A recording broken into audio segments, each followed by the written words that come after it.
Good morning બેટા. Last આપણે exercise 4.2 complete કરી છે અને એના પછી કેટલાક આલેખ કઈ રીતે દોરવા એને વિશે થોડીક માહિતી લીધી હતી. હવે એની પરથી કેટલાક સમ કરીએ છીએ જેથી તમને વધારે ખ્યાલ આવે. બરાબર છે? તો અહીંયા જોઈએ છે x + y = આપણને 7 આપેલું છે.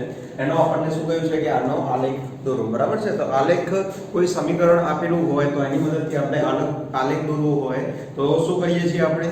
તો એના બિંદુઓ શોધવા પડે છે. બિંદુઓ વગર આપણે આલેખ દોરી શકતા નથી. તો આની પરથી કઈ રીતે બિંદુઓ શોધીએ છીએ? તો પહેલા શું કરવાનું છે તમારે? જ્યારે પણ સમ કરો છો ત્યારે આ રીતે એક કોષ્ટક બનાવી દેવાનું છે. કોષ્ટક બનાવી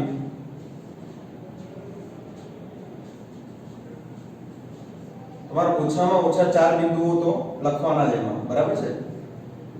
આ જે કોષ્ટક બનાવો છે એમાં ઓછામાં ઓછા કેટલા? 4 બિંદુઓ એટલે કે 4 ખાના તો હોવા જ જોઈએ. અહીંયા હું x ની કિંમત 0 લઉં છું તો y ની મને 7 મળે છે. આ સમીકરણમાં x ની જગ્યાએ 0 મૂકીએ તો y 7 મળશે. ચલો હવે y 0 હું લઉં છું તો મને x કેટલા મળશે? 7 મળશે.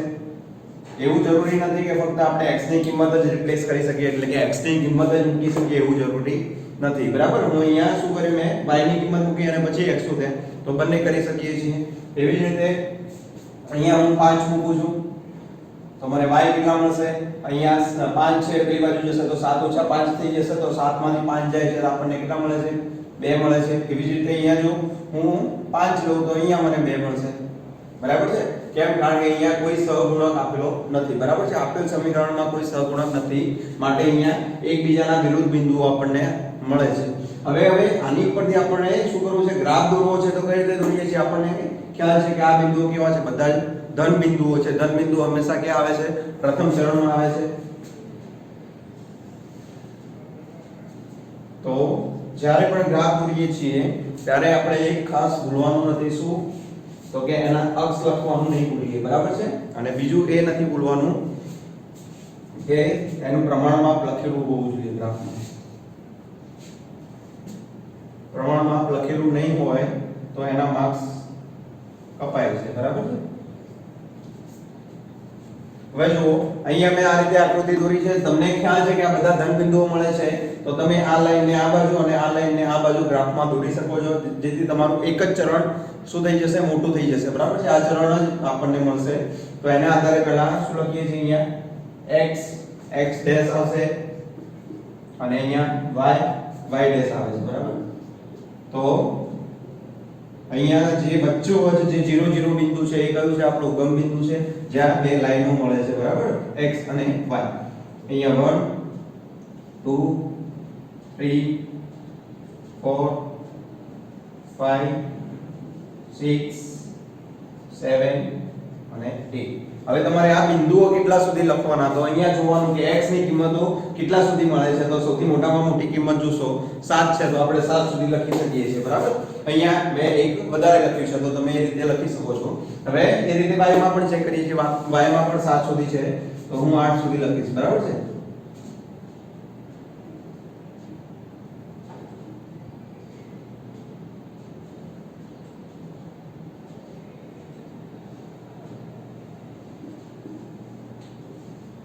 હવે અહીંયા જ્યારે ગ્રાફ દોરીએ છીએ ત્યારે અત્યારે હું બોર્ડ વર્ક કરું છું એટલે એમાં ગ્રાફ તમને એવું લાગશે કે એક્ઝેક્ટ લાઈનમાં બિંદુઓ નથી આવતા. પણ જ્યારે તમે ગ્રાફ બિંદુમાં તમે કરો છો ગ્રાફમાં જે આલેખ છે એમાં કરશો તો એ તમારા બિંદુઓ તમને એક્ઝેક્ટ એક જ લાઈનમાં મળશે. સ્કેલ વડે દોરશો તો એ બિંદુઓ બધા એક જ લાઈન ઉપર આવતા હશે. જો એવું નથી થતું તો એ તમારો ગ્રાફ ખોટો છે. બરાબર? તો અહીંયા હું 0 7 પહેલા દર્શાવું છું. x 0 છે, y 7. ક્યાં આગળ છે? અહીંયા આગળ મળે છે મને. તો અહીંયા લખી નાખીએ છીએ 0 7. પછી બીજું બિંદુ કયું છે? 7 0 છે. 7 0 ક્યાં આગળ મળે છે? અહીંયા મળશે. x ની કિંમત 7 અહીંયા છે અને 0 y ક્યાં આગળ છે? અહીંયા છે. તો એની સામે અહીંયા 7 ક્યાં છે? તો ત્યાં આગળ આપણે લખીએ છીએ 7 0. એના પછી છે બીજું બિંદુ 5 2 અને 2 5. 5 2 પહેલા લખી દઈએ છીએ. 5 છે અહીંયા અને 2 છે તો એ અહીંયા ક્યાં મળશે આપણને? એના પછી 2 5 જે છે એ 2 અને 5 એ ક્યાંક અહીંયા બિંદુ મળે છે આપણને. બરાબર? હવે તમે જોઈ શકો છો તો એ ચારે ચાર બિંદુઓ કેવા છે? એક જ લાઈનમાં આવશે. બરાબર છે? તો આ બિંદુઓના નામ લખી દઈએ છીએ 2 5 છે અને અહીંયા જે છે એ 5 2 છે. ઓકે, હવે અહીંયા લાઈન દોરી દઈએ છીએ આ બિંદુઓમાંથી પસાર થતી. તો આ જે લાઈન મળે છે એ કઈ છે આપણી x y 7 ને આધારે જે મળતી લાઈન છે, જે રેખા છે એ રી આપણે અહીંયા દોરી છે. તો અહીંયા આપણે લખવાનું છે કે x y 7 અથવા તમે આ રીતે લાઈનની બાજુમાં પણ લખી શકો છો અહીંયા x y 7. બરાબર છે. તો આ થઈ ગયું તમારું ગ્રાફમાં નિરૂપણ. અહીંયા મેં જે સ્કેલ એટલે કે પ્રમાણમાં લખ્યું છે એ કોનું છે? આ ગ્રાફનું જે 1 સેન્ટીમીટર બરાબર આપણે શું લીધું છે? 1 એકમ. એ રીતે y અક્ષ પર પણ 1 સેન્ટીમીટર બરાબર આપણને 1 એકમ મળે છે. તો બરાબર અહીંયા સુધી ખ્યાલ આવી ગયો. તો બિંદુને આધારે અથવા કોઈ સમીકરણ આપ્યું હોય તો એને આધારે તમને ગ્રાફ દોરતા આવડવું જોઈએ. હવે મારો એ પ્રશ્ન છે કે મને ગ્રાફ આપેલો છે અને એની ઉપરથી મારે એનું સમીકરણ કયું છે એ દર્શાવવું છે. તો કઈ રીતે દર્શાવીશું? તો એના માટે ઇક્વેશન કરીએ છીએ જેથી તમને ખ્યાલ આવે.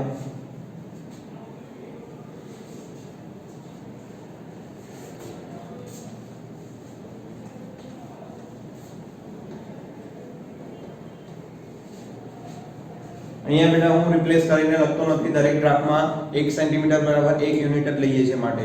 અમુક ગ્રાફમાં એવું થશે કે આપણે વધારે જો ગ્રાફ તમારી આલેખ જે બુક છે આલેખ બુકમાં નથી આવતો તો તમારે શું કરવાનું છે? એ ચેન્જ કરવું પડશે માપ. બરાબર છે. 1 સેન્ટીમીટર બરાબર તમે 2 એકમ લેશો. બરાબર છે. તો 2 4 6 8 લખવાનું થશે. તો એવી જ રીતે અહીંયા એક મને ગ્રાફ આપેલો છે જે કેવા પ્રકારનો છે?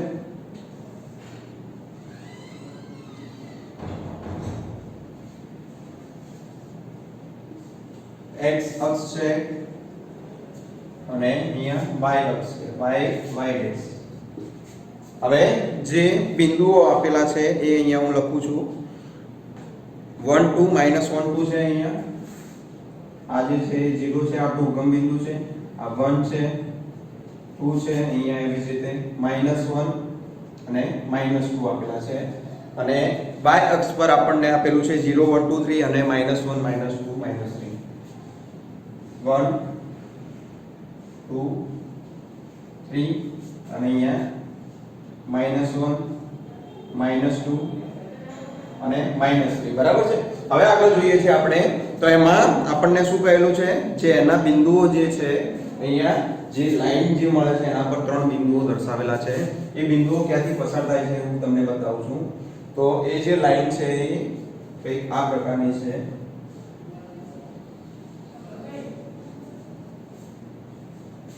અને એના બિંદુઓ આપેલા છે આપણને -1 -2. તો -1 -2 ક્યાં આગળ છે? અહીંયા હશે. એના પછી આપેલું છે 0 0 અને 1 2. આ જે છે એ આપણું કયું છે? 0 0 બિંદુ થશે. અને 1 2 ક્યાં આગળ થશે? જે બિંદુ મળે છે એ આ જોઈએ 1 2 છે. બરાબર છે.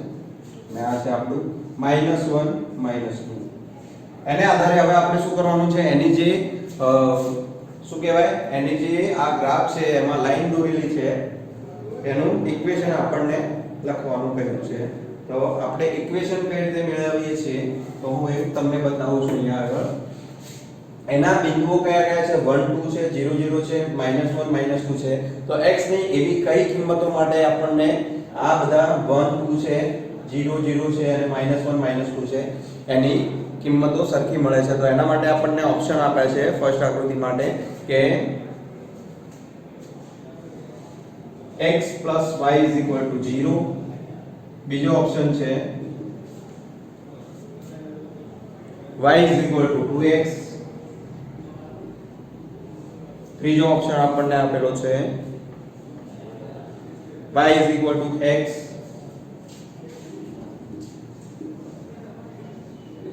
અને ફોર્થ ઓપ્શન આપણી જોડે છે y 2x + 2.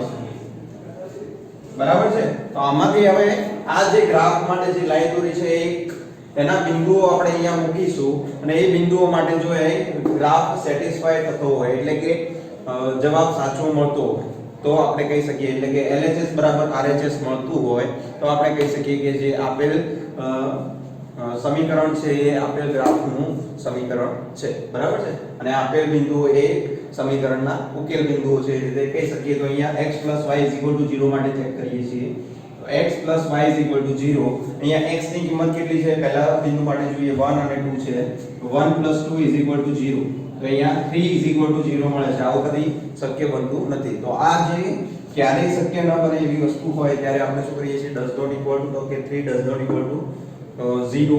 સો એના આધારે આપણે કહી શકીએ કે x y 0 એ આપેલ સમીકરણ, આ જે આપેલ રેખા છે એનું સમીકરણ નથી, બરાબર છે. એના પછી બીજું જોઈએ તો y 2x છે. ત્યાં આગળ હું અહીંયા 1 મૂકું છું અને અહીંયા 2 છે. તો x 1 મૂકવાના છે, y 2, y 2 મૂકીએ છીએ અને x 2 * 1 મૂકીએ છીએ, 2 2 મળે છે, બરાબર. આમાં થાય છે તો એક આ હોઈ શકે, એટલે અહીંયા આપણે અત્યારે લખતા નથી. હવે ચેક કરી લઈએ છીએ બીજું કોઈ છે તો y x, આપણને અહીંયાથી દેખાય છે કે x અને y બંને અલગ અલગ છે, 1 અને 2 છે, બરાબર. તો આ તો નહીં જ હોય. પછી y 2x 1, તો આ ચેક કરીએ છીએ. y 2x 1, 1 અને 2 મૂકીએ છીએ તો અહીંયા 2 છે અને અહીંયા 2 * 1 + 1 થશે. તો 2 કેટલા, 2 * 1 એટલે કે 2 + 1 કેટલા થાય છે, 3 થાય છે. તો બંને ઇક્વલ થતા નથી. માટે હવે આપણે કહી શકીએ કે આપણો જવાબ કયો છે સાચો. y 2x એ આ જે આપેલ ગ્રાફ છે એનું સમીકરણ છે, બરાબર. તો આને આધારે તમે એના બિંદુઓ ઉપરથી એનું સમીકરણ મેળવી શકો છો. પછી બીજી એક આગળ મેં તમને એક રીત શીખવાડી હતી કે ક્યારેક બિંદુઓ, ફક્ત બિંદુ એક જ બિંદુ આપેલું હોય એની ઉપરથી તમને કહેવામાં આવ્યું હોય કે એની અંદરથી પસાર થતી રેખાનું સમીકરણ શોધો. તો એવું એમાં જરૂરી નથી કે માત્ર એક જ મળે છે. કેમ? કારણ કે આપણે આગળ જોઈ ગયા હતા કે એક જ બિંદુમાંથી કેટલી રેખાઓ પસાર થાય છે, અસંખ્ય રેખાઓ પસાર થાય છે. માટે અહીંયા આપણે નહીં કહી શકીએ કે એનું જે સમીકરણ છે માત્ર એક જ છે. એમાં કેટલા ઘણા બધા સમીકરણો આપણને મળે છે. હવે આગળ જોઈએ છીએ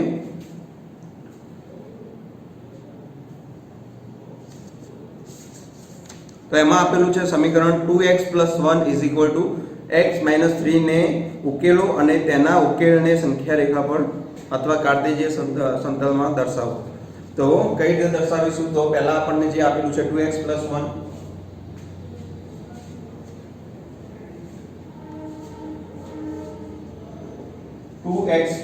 આપેલું છે = આપણને આપ્યા છે x - 3. હવે શું કહ્યું છે, પહેલા એનો ઉકેલ શોધો છે. ઉકેલ કઈ રીતે શોધી છે? અહીંયા પણ x છે, અહીંયા પણ x છે. x વાળા પદ બધા એક જ બાજુ હોવા જોઈએ. 2x અહીંયા +x છે, આ બાજુ આવશે તો -x થઈ જશે. આ +1 આ બાજુ ડાબી બાજુ છે, જમણી બાજુ જશે તો -1 થઈ જશે. તો અહીંયા 2x - x એટલે કે x થાય છે અને -3 - 1 કેટલા થાય છે, -4 થાય છે. બંને સરખી નિશાનીઓ છે તો એનો સરવાળો કરીએ છીએ અને નિશાની કોની આવશે, મોટી સંખ્યાની આવશે, બરાબર છે. તો આ જે છે આપણને શું મળ્યું છે, x -4 એ એની કિંમત મળી છે, બરાબર, x ની કિંમત. અને y ની કિંમત હવે આપણને કઈ મળે છે એ નથી કહ્યું અહીંયા આગળ.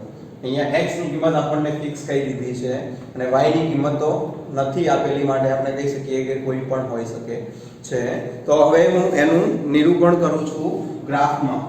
સંખ્યા રેખા પર તો તમને આવડે છે કે -4 ક્યાં આગળ આવે છે, તો સંખ્યા રેખા પર તમે દોરશો તો એમાં 0 આવશે અને આ બાજુ ધન સંખ્યાઓ, આ બાજુ ઋણ સંખ્યાઓ. તો ઋણ સંખ્યામાં -4 જે આવે છે એ તમારું x = -4 છે. પણ ગ્રાફમાં કઈ રીતે દોરીએ છીએ, જે તમારો આલેખ છે એમાં કઈ રીતે દોરશો તો એ હું તમને બતાવું છું અહીંયા આગળ.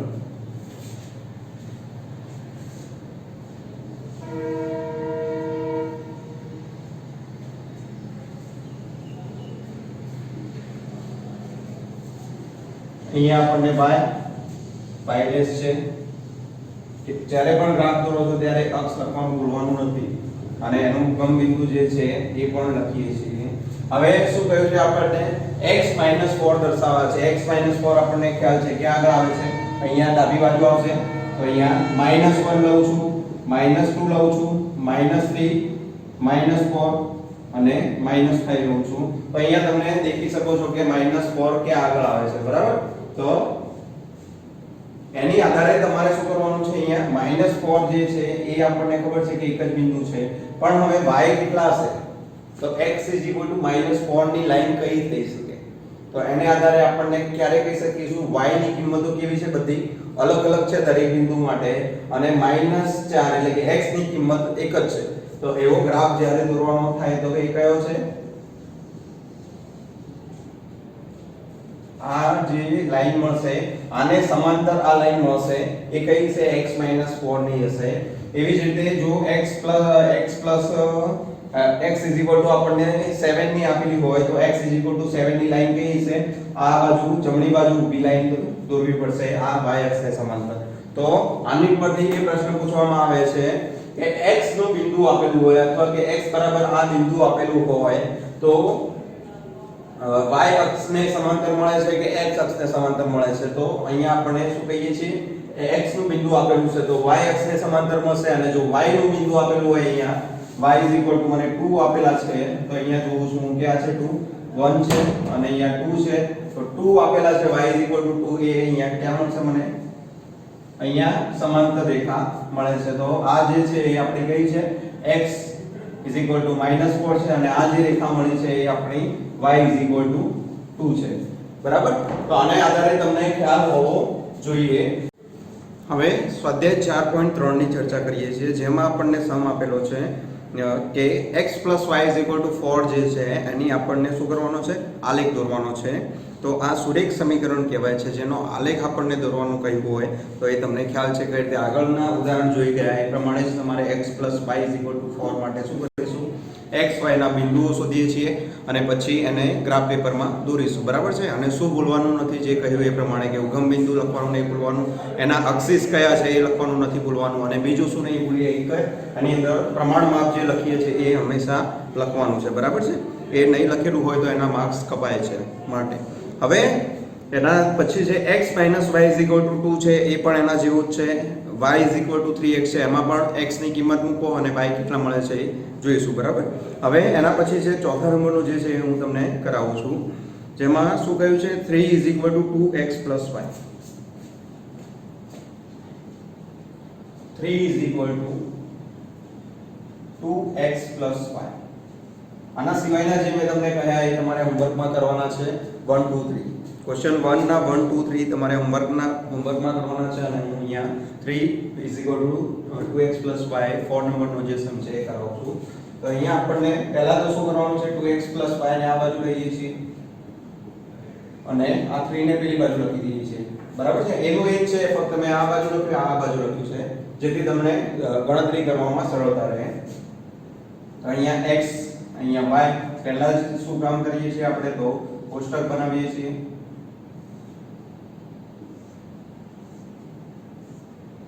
અને કેટલા બિંદુ સુધી મેં કહ્યું છે તો તમારે ઓછામાં ઓછા 4 વધારે લખશો તો વાંધો નહીં પણ ઓછામાં ઓછા 4 બિંદુ તો લખવાના છે બરાબર છે હવે આમ કેટલા બિંદુઓથી આપણે ગ્રાફ દોરી શકીએ તો એ પૂછવામાં આવે તો ઓછામાં ઓછા 2 બિંદુઓથી આપણે ગ્રાફ દોરી શકીએ છીએ પણ જનરલી તમને એક્યુરેટ તમારો ગ્રાફ સાચો છે એ ક્યારે ખબર પડશે કે નહીં અહીંયા જે 4 બિંદુ હોય 4 બિંદુઓ એક જ લાઈનમાં આવતા હશે તો તમને સરળતા રહેશે એ ચેક કરવામાં હવે અહીંયા શું કરીશું અહીંયા x ની કિંમત 0 લઉં છું તો મને y ની કિંમત કેટલી મળે છે 3 મળે છે x ની કિંમત અહીંયા એવી કિંમત લેવાની જેથી તમને સીધો નંબર મળવો જોઈએ કોઈ ભાગાકારમાં કે એવું જવાબ ના આવવો જોઈએ જેથી તમને સરળતા રહેશે ગ્રાફ દોરવાનો બરાબર તો અહીંયા 0 લીધા મેં તો મને ખ્યાલ છે કે y 3 મળે છે અહીંયા x 1 લઉં છું તો અહીંયા 2 1 2 અને પેલી બાજુ જશે એટલે 3 2 એટલે કે 1 થાય છે તો y 1 મળશે પછી એવી જ રીતે અહીંયા ફરીથી 2 લઉં છું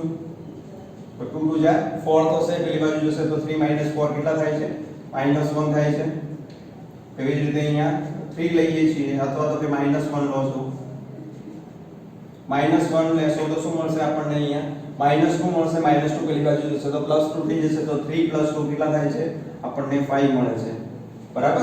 અહીંયા પેલામાં જેવું કર્યું હતું એવું નહીં થાય. કેમ? કારણ કે અહીંયા કેવું છે, અહીંયા સહગુણક આપેલો છે. મેં આગળ જે પ્રમાણે કહ્યું હતું તમને એ પ્રમાણે અહીંયા નહીં કરી શકો. કેમ? કારણ કે અહીંયા x ની આગળ સહગુણક છે, માટે અહીંયા 2 માટે -1 મળે, પણ -1 માટે પાછા મને 2 નહીં મળે. બરાબર છે. તો મેં કહ્યું હતું એ પ્રમાણે કે જો સહગુણક આપેલો હોય તો એવું નહીં થાય. હવે જોઈએ છીએ તો આગળ શું કરવાનું છે. આમાં હવે ગ્રાફ દોરવાનો છે. તો આપણને ખબર છે કે શું કરવું પડશે. એના માટે x અને y અક્ષ દોરવા પડશે. તો y ડેશ આ છે આપણો x અને x ડેશ. હવે અહીંયા પહેલા જ શું કામ કરવાનું છે, પ્રમાણમાપ. આપણે પ્રમાણમાપ અહીંયા કેટલા સુધી લેવું પડશે. અહીંયા પણ x અક્ષ પર 1 સેન્ટીમીટર બરાબર 1 યુનિટ જ લઈએ છીએ. કેમ? કારણ કે જો અહીંયા મોટી સંખ્યા આવતી હોય તો એને આપણે ગ્રાફમાં દર્શાવવામાં મુશ્કેલી રહેશે. માટે એ સમયે આપણે શું કરીશું, 2 યુનિટ લઈશું. અત્યારે 1 જ યુનિટ લઈએ છીએ. એવા પણ એક્ઝામ્પલ પાછળ આવે છે એટલે તમને ખ્યાલ આવી જશે. તો અહીંયા પહેલા શું આપેલું છે, તો પ્રમાણમાપ લખીએ છીએ એટલે કે સ્કેલ. સ્કેલ શું થાય છે આપણે અહીંયા આગળ x અક્ષ છે 1 સેન્ટીમીટર બરાબર આપણને મળે છે 1 એકમ, અને y અક્ષ પર પણ 1 સેન્ટીમીટર બરાબર મળે છે 1 એકમ. ઓકે. તો હવે એના પછી બીજું કામ કરીએ છીએ કે પહેલા આ ઉગમ બિંદુનું જે પોઈન્ટ છે એ લખી નાખીએ છીએ. એના યામ લખી નાખીએ છીએ. કેટલા છે? 0 છે, 1 2 3 4 5 6 અને 7. અહીંયા જોઈ શકો છો તમે એક કયા કોની પરથી લખો છો. અહીંયા 0 1 2 સૌથી વધારે મોટા 2 જ છે તો અહીંયા સુધી લખશો તો ચાલશે. બરાબર. એની ઉપરથી તમે જોઈ શકો છો. અહીંયા -1 સુધી જ છે તો અહીંયા -1 એટલું લખશો તો પણ ચાલશે. પણ જનરલી આપણે 2-3 પોઈન્ટ લખતા હોઈએ છીએ. એવી જ રીતે અહીંયા માઈનસમાં કેટલા સુધી છે? -1 સુધી છે અને પ્લસમાં 5 સુધી છે. તો અહીંયા 1 2 3 4 અને 5 સુધી. અને એવી જ રીતે નીચે જઈએ છીએ તો -1 -2 -3 અને -4. હવે આ બિંદુઓ દર્શાવીએ છીએ. 0 x બરાબર 0 છે, y બરાબર 3 છે. તો 0 3 ક્યાં મળે છે? x બરાબર 0 ક્યાં હશે? તો અહીંયા હશે. અને y બરાબર 3 છે તો y બરાબર 3 આપણને ક્યાં આગળ મળે છે? અહીંયા આગળ. તો આ આપણું શું થયું બિંદુ? 0 3. એના પછી બીજું છે 1 1 1 ક્યાં મળે છે? અહીંયા મળે છે.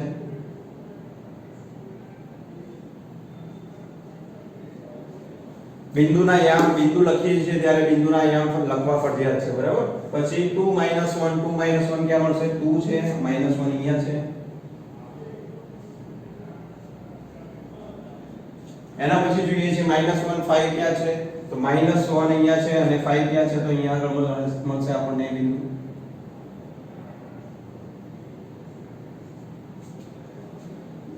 -1 5. ઓકે. હવે આ બિંદુઓ જોઈન કરીએ છીએ તો આપણને ગ્રાફ કેવો મળે છે?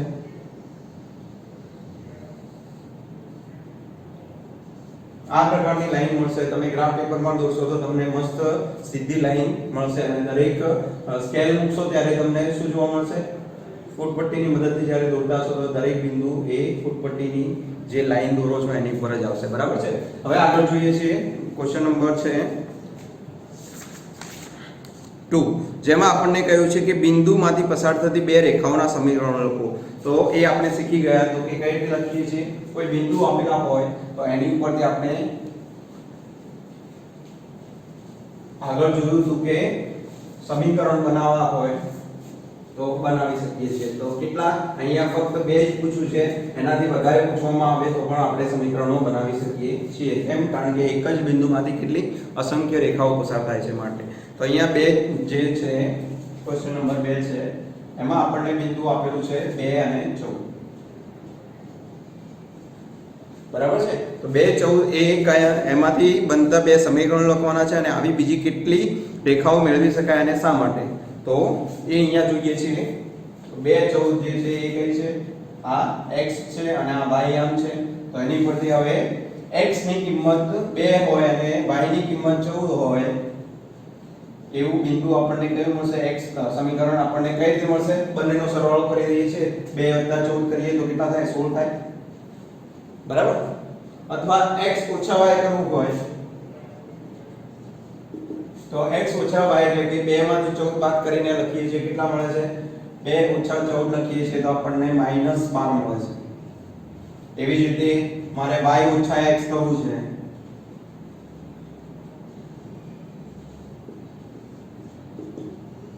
તો મને ફરીથી સમીકરણ કયું મળશે? 14 - 2 મળે છે. તો ફરીથી મને અહીંયા 2 મળશે. તો આ બંને સરખા સમીકરણ થઈ જશે. કેમ? કારણ કે જ્યારે માઈનસ કોમન લઈએ છીએ તો પાછું આપણને સેમ સમીકરણ મળી જાય છે. બીજું લખવું હોય તો તમે લખી શકો છો કે હું અહીંયા 2x લખું છું. 2x એટલે 2 * 4 થાય છે અને પ્લસ y લખું છું, બરાબર? 2x એટલે 2 * 4 થાય છે, અહીંયા પ્લસ y એટલે કે 14 થાય છે. તો ટોટલ આપણે અહીંયા શું લખીશું? તો આ રીતે ચેક કરી અને લખી શકીએ છીએ 2 * 4 એટલે કે 4 + 14 એટલે અહીંયા મને મળે છે 18, બરાબર? એવી જ રીતે ફરીથી આગળ જોઈએ. હવે x + 2y કરું છું, બરાબર? તો 14 અહીંયા છે અને અહીંયા 2 છે, તો 2 + 2 * 14 કેટલા મળે છે? 14 * 2 = 28, 28 + 2 30 મળે છે. તો અહીંયા 30 લખી શકું છું. એ રીતે ફરીથી આગળ જોઈએ છીએ તો અહીંયા આપણે 3x લખું છું. 3x + y = કેટલા થશે? 3x એટલે 3 * 2 = 6, 6 + 14 કેટલા મળે છે આપણને? 20 મળે છે, બરાબર? એ રીતે આગળ વધતા જઈશું તો આપણને કેટલા સમીકરણ મળશે? અહીંયા અસંખ્ય સમીકરણો મળશે. માટે અહીંયા પહેલું જ એ છે કે 2 14 જે બિંદુ આપેલું છે, બિંદુના યામ આપેલા છે, એમાંથી બે રેખાઓના સમીકરણો પસાર થતા હોય એવા બે રેખાના સમીકરણો લખવા છે તો આપણે ગમે તે બે લખી શકીએ છીએ. આમાં એવું જરૂરી નથી કે આ જ લખવું. કેમ? કારણ કે એક જ બિંદુમાંથી અસંખ્ય રેખાઓ પસાર થાય છે. બીજી કેટલી રેખાઓ મેળવી શકાય અને શા માટે? તો બીજી આપણને કેટલી રેખાઓ મળે છે? આ રીતે આગળ વધશું તો અહીંયા અસંખ્ય રેખાઓ મળે છે. કેમ? કારણ કે એક જ આપણને ખ્યાલ છે, એનું કારણ લખવું હોય તો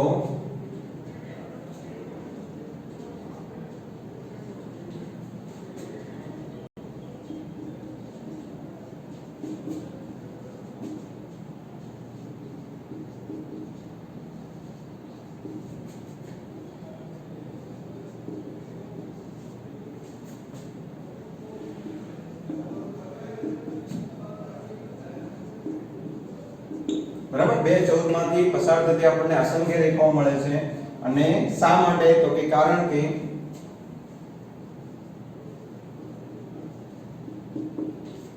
એક જ બિંદુમાંથી પસાર થતી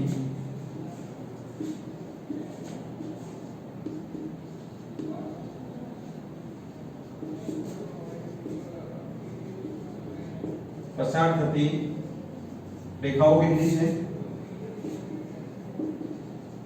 અસંખ્ય છે.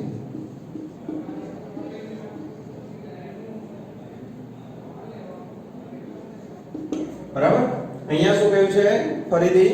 તો આવી બીજી કેટલી રેખાઓ મેળવી શકાય અને શા માટે? તો એના પરથી આપણને ખબર પડી છે કે બિંદુ આમાંથી કેટલી રેખાઓ મળે છે? તો અસંખ્ય મળે છે. અને એનું કારણ શું છે? તો આપણને ખ્યાલ છે કે એક જ બિંદુમાંથી આપણે કેટલી અસંખ્ય રેખાઓ દોરી શકીએ છીએ. તો અહીંયા તમે આ રીતે કરીને દર્શાવી પણ શકો છો, પણ આપણે જરૂર નથી દોરવાની, બરાબર છે?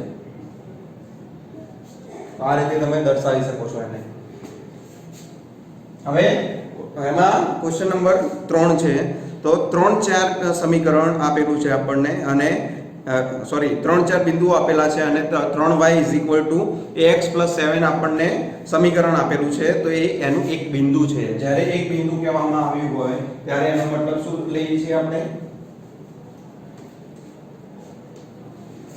કોઈ એક બિંદુ છે ત્યારે એનો મતલબ થાય છે કે એ x અને y છે, બરાબર? એ સમીકરણ જે છે એના x અને y યામ જ છે.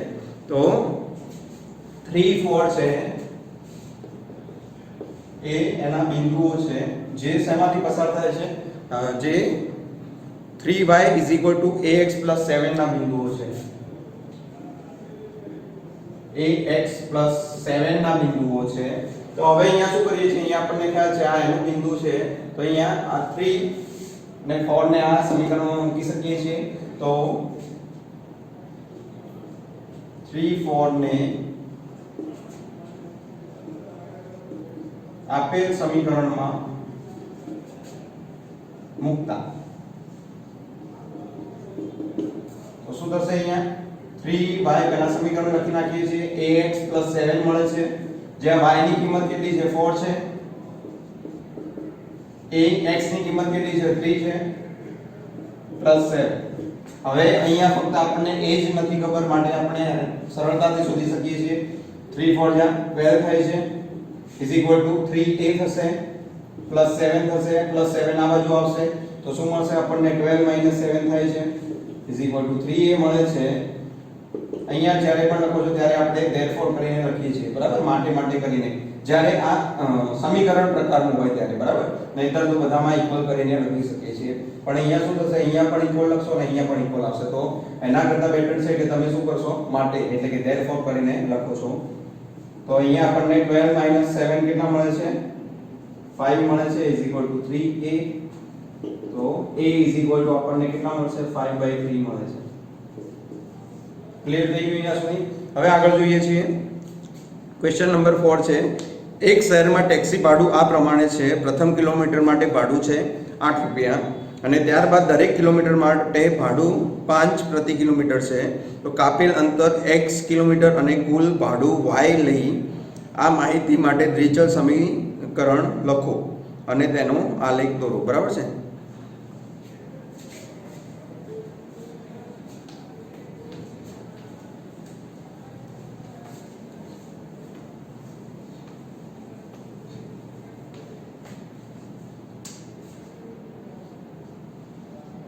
પહેલા ક્વેશ્ચન સમજી લઈએ છીએ કે એક શહેરમાં ટેક્સી ભાડું આ પ્રમાણે છે શું આપ્યું છે પ્રથમ કિલોમીટર માટે કેટલું છે ભાડું 8 રૂપિયા છે તો ફર્સ્ટ કિમી માટે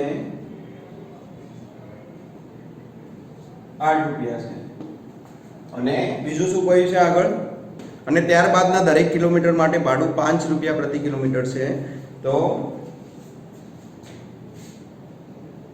ત્યારબાદ ભાડું કેટલું છે 5 રૂપિયા પ્રતિ કિલોમીટર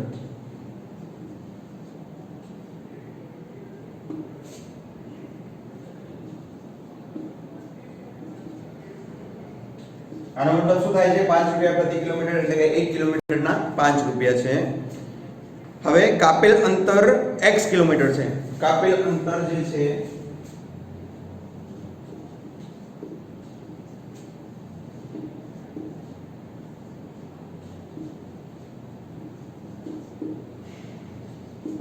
ને બીજું શું આપેલું છે કુલ ભાડું y લઈ કુલ ભાડું આપણને આપેલું છે બીજું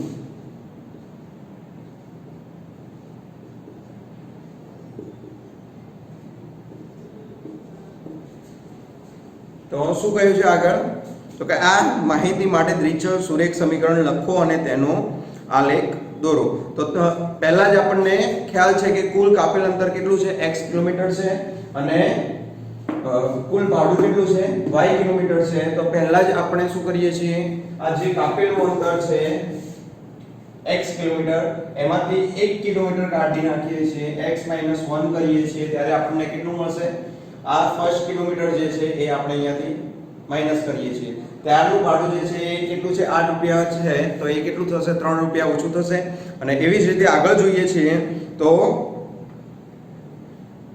કુલ ભાડું કેટલું છે આપણને આ જે x - 1 જે છે એ ભાડું આપણને જે મળે છે એ કેટલું છે એ 5 રૂપિયા પ્રમાણે છે કિમી માટે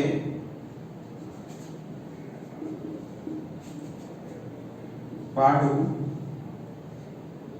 5 રૂપિયા છે એ કઈ રીતે કહી શકીએ આપણે 5 રૂપિયા છે તો આ જે 1 કિલોમીટર હતું એના માટે 8 રૂપિયા હતું એ આપણે આમાંથી નીકાળી દઈએ છીએ 1 કિલોમીટર તો એ બાકીનું ભાડું છે એ આપણું 5 રૂપિયા પ્રમાણે છે અને પછી આગળ જોઈએ છીએ y માટે કેટલું થશે તો કુલ ભાડું આપણને y આપેલું છે તો x - 1 જે છે કિલોમીટર છે અને ભાડું કેટલું છે 5 રૂપિયા છે તો એનું કુલ ભાડું x - 1 જે છે એને આપણે 5 વડે ગુણીશું અને બીજું શું છે તો કે બીજું જે આપેલું છે એ 1 કિલોમીટરનું ભાડું કેટલું છે 8 રૂપિયા છે તો પ્લસ કેટલા કરવા પડશે 1 કિલોમીટરના 8 રૂપિયા બરાબર છે 5x - 1 એ કેટલા કિલોમીટરનું છે તો 5 રૂપિયા છે એના ભાડું તો એના પ્રમાણે આપણે શું કરીએ છીએ કે એટલા કિલોમીટરનું આટલું થશે અને બીજું 1 કિલોમીટર બાકી રહી ગયું ને જે માઈનસ કર્યું તો આપણે એનું ભાડું પ્લસ 1 કરી નાખીએ છીએ તો એ કેટલું મળશે કુલ ભાડું આપણને y જેટલું મળે છે બરાબર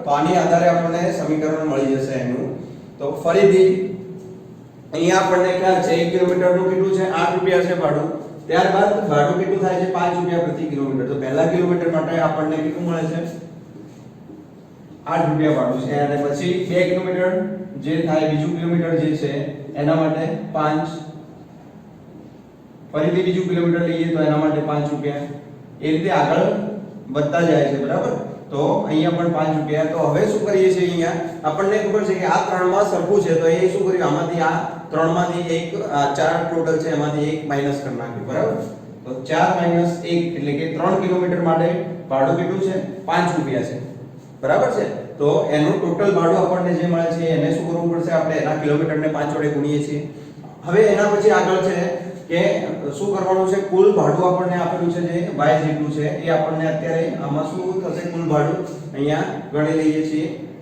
15 ને 8 23 જેટલું આપેલું છે બરાબર અને બીજું શું કહ્યું છે 1 કિલોમીટરનું ભાડું આપણે આમાં નથી ગણ્યું તો 1 કિલોમીટરનું ભાડું અલગથી પ્લસ 8 કરી નાખીએ છીએ તો આપણને જે મળશે 4 - 1 into 5 plus 8 is equal to કેટલા મળશે 23 મળે છે તો જોઈ લઈએ છીએ મળે છે કે નથી મળતા તો અહીંયા 4 - 1 કરીએ છીએ તો 3 5 15 મળે છે પ્લસ 8 કરીએ છીએ તો મળી જશે આપણને 23 બરાબર છે તો અહીંયા સુધી ખ્યાલ આવી ગયો એવી જ રીતે આમાં પણ કર્યું છે તો કે 1 કિલોમીટરનું 8 રૂપિયા છે ત્યારબાદ ભાડું શું થાય છે 5 રૂપિયા પ્રતિ કિલોમીટર 1 કિલોમીટર પછી 5 રૂપિયા પ્રમાણે લાગે છે ભાડું તો કાપેલ અંતર x કિલોમીટર છે તો ટોટલ અંતર કેટલું કાપ્યું છે x કિલોમીટર કાપ્યું છે તો x માંથી 1 કિલોમીટર કાઢી નાખીએ છીએ આ જે 1 કિલોમીટરમાં 8 રૂપિયા ભાડું છે એ કાઢી નાખ્યું તો બાકીનું જે ભાડું છે કેટલું થશે x - 1 ગુણ્યા કેટલા કરવા પડશે આપણે 5 રૂપિયા પ્રમાણે છે ભાડું માટે x - 1 ગુણ્યા 5 કર્યા છે પ્લસ આ બાકી જે ભાડું હતું 8 રૂપિયા ભાડું આપણે 1 કિલોમીટરનું બાકી રાખ્યું તો આમાં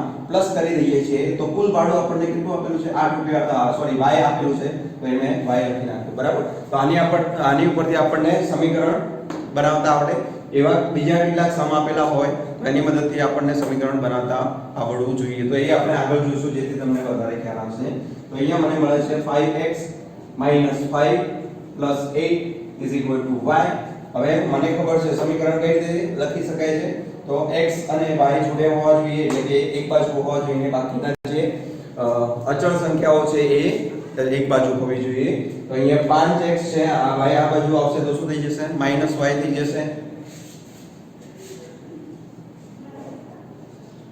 જ્યારે અહીંયા -5 + 8 છે તો -5 + 8 કેટલા થાય છે તો 3 થશે 3 પેલી બાજુ જશે તો -3 મળે છે તો આ આપણું શું થશે સમીકરણ મળી ગયું બરાબર હવે આની મદદથી આપણે શું કરવાનું છે ગ્રાફ દોરવાનું કહ્યું છે તો ગ્રાફ દોરી શકીએ છીએ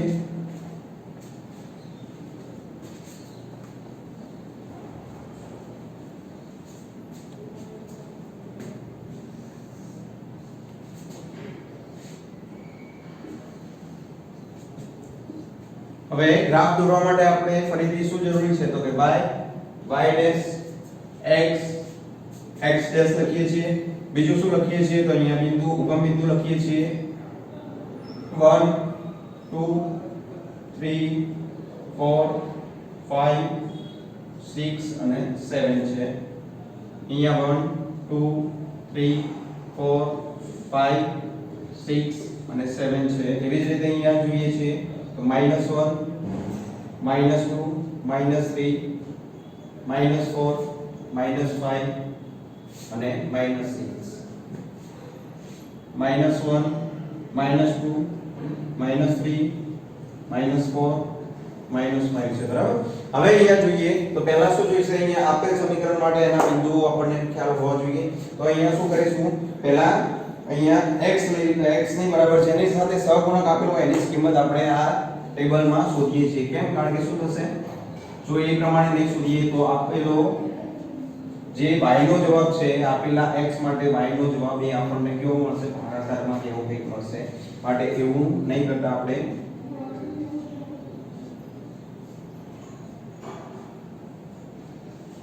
બરાબર છે તો અહીંયા x હું 0 લઉં છું y કેટલા મળશે અહીંયા -y છે બરાબર અને અહીંયા -3 છે માઈનસ માઈનસ શું થઈ જશે પ્લસ થઈ જાય છે તો y મને 3 મળે છે બરાબર બંને બાજુ માઈનસ છે એ કટ થઈ જશે પછી અહીંયા 1 મૂકું તો શું થશે 1 મૂકીએ છીએ તો અહીંયા 5 મળે છે તો 5 પેલી બાજુ જશે તો -5 થશે -3 -5 કેટલા થાય છે -8 થાય છે બંને બાજુ માઈનસ છે તો +8 થઈ જશે એ રીતે -1 લઈએ છીએ -1 લઈએ છીએ તો 5 -1 કરીએ છીએ તો કેટલા મળશે આપણને -5 મળશે પેલી બાજુ તો +5 થઈ જશે -3 +5 કેટલા થાય છે 2 થાય છે અહીંયા માઈનસ છે અને અહીંયા +2 મળે છે તો હવે આ માઈનસ શું થશે પેલી બાજુ જતું રહેશે તો આપણને y -2 મળશે હવે -2 લઈએ છીએ અહીંયા આગળ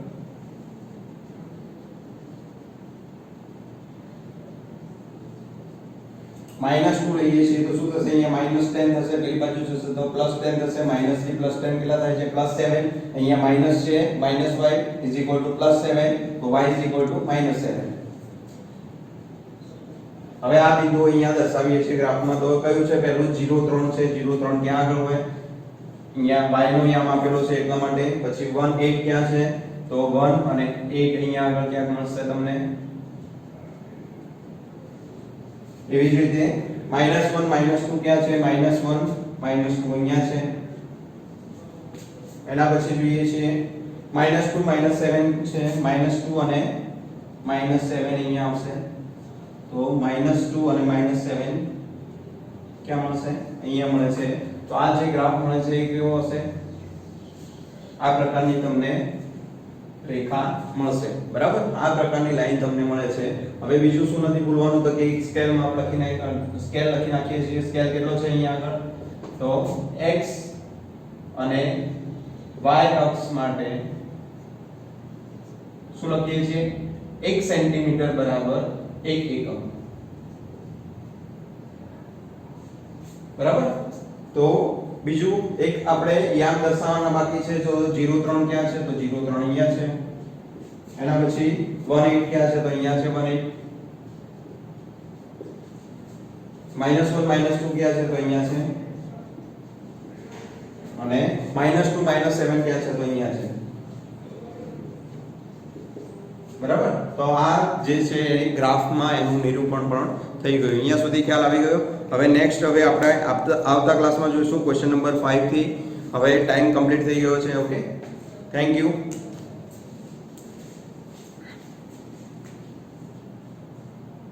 Like, share and subscribe the channel Tropicanatruz Education and press the bell icon for